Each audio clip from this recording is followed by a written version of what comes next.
ലേറ്റായി വന്നെങ്കിലും ലേറ്റസ്റ്റായി NDAയുടെ തെരഞ്ഞെടുപ്പ് പ്രകടന പത്രിക. എല്ലാവിധ ലാബ് ടെസ്റ്റുകൾക്കും MHL smart labs, Dubai road, Eriyad, Bahadur mall, Kara and Manus properties, Asmabi college. LDF, UDF മുന്നണികൾ തെരഞ്ഞെടുപ്പ് പ്രകടന പത്രിക പ്രകാശനം ചെയ്തതിന് പിറകെയാണ് NDA മുന്നണി പ്രകടന പത്രിക പ്രകാശനം ചെയ്തത്. നിരവധി വാഗ്ദാനങ്ങളാണ് പ്രകടന പത്രികയിലുള്ളത്. നഗരസഭാ നിവാസികളുടെ വിരൽത്തുമ്പിലേക്ക് സേവനങ്ങളും അറിയിപ്പുകളും നിർദ്ദേശങ്ങളും എത്തിക്കുന്നതിന് വേണ്ടി സർവീസസ് അറ്റ് ഹോം പദ്ധതി ആരംഭിക്കും. IIM കോഴിക്കോടുമായി ചേർന്ന് തൊഴിൽദാതാക്കളെ സൃഷ്ടിക്കുന്നതിനായി സ്റ്റാർട്ടപ്പ് പദ്ധതി. നഗരകേന്ദ്രത്തിൽ സൗജന്യ വൈഫൈ. APL BPL വ്യത്യാസമില്ലാതെ വിദ്യാർത്ഥികൾക്ക് സൗജന്യ ലാപ്ടോപ്പുകൾ. കൊടുങ്ങല്ലൂർ, തിരുവഞ്ചിക്കുളം, തൃക്കുലശേഖരപുരം ക്ഷേത്രങ്ങൾ സംയോജിപ്പിച്ച് തീർത്ഥാടന ടൂറിസം ഇടനാഴി.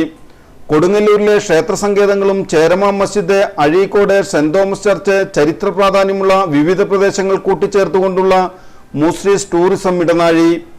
എല്ലാ വീടുകളിലും ജൈവകൃഷി പ്രോത്സാഹിപ്പിക്കുന്നതിന് വേണ്ടി വിത്തും വളവും നൽകി ആഴ്ചയിൽ 2 ദിവസം വാണിജ്യാടിസ്ഥാനത്തിൽ നാട്ടുചന്തകൾ.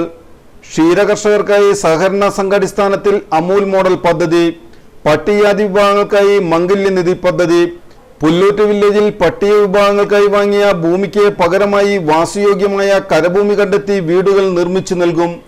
താലൂക്ക് ആശുപത്രിയിൽ കാർഡിയോളജി, വിഷചികിത്സ എന്നിവ ആരംഭിക്കും.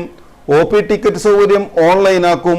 പുതിയ നഗരസഭാ കെട്ടിടത്തിൽ മഹാത്മാഗാന്ധി, ഡോക്ടർ BR അംബേദ്കർ പ്രതിമകൾ സ്ഥാപിക്കും.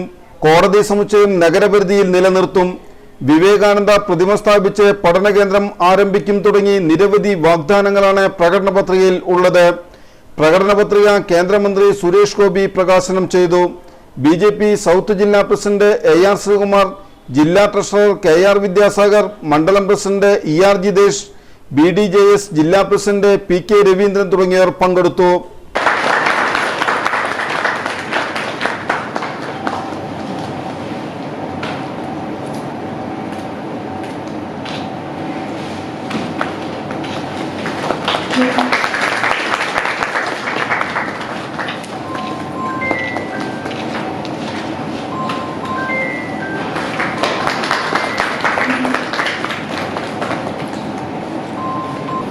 ഈ അടുത്ത കാലത്ത് ഞാൻ നഗരപ്പെട്ട കോളനികളിൽ SC വിഭാഗങ്ങളെ വഞ്ചിച്ചതടക്കമുള്ള വിഷയങ്ങൾ വികസനത്തിൻ്റെ ഭാഗം തന്നെയാണ്. കാരണം അവരുടെ ആവാസ അവകാശം അത് SC വിഭാഗം എന്ന നിലയ്ക്ക് SCക്കും STക്കും അധികം തണ്ടലുണ്ട് എന്ന് തന്നെയാണ് ഞാൻ വിശ്വസിക്കുന്നത്. ആ തണ്ടൽ മാനിക്കപ്പെടേണ്ടതാണ്.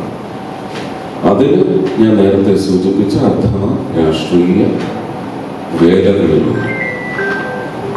അത് ഒരുപക്ഷെ വിഷമിപ്പിക്കുന്ന ഒരവസ്ഥയിൽ ഇന്നും തുടരുന്നുണ്ടെങ്കിൽ മാത്രമല്ല അതിലേക്കൊരു കൊടിയ വഞ്ചനയുടെ ഒരംശം കൂടി ചേർന്നിട്ടുണ്ടെങ്കിൽ ഇതിന് കൊടുങ്ങല്ലൂർക്കാർ 50 വർഷത്തെ കിരാതത്തിന് ശിക്ഷ നൽകേണ്ട മുഹൂർത്തമാണ് ഈ തദ്ദേശ ഭരണ തെരഞ്ഞെടുപ്പ്.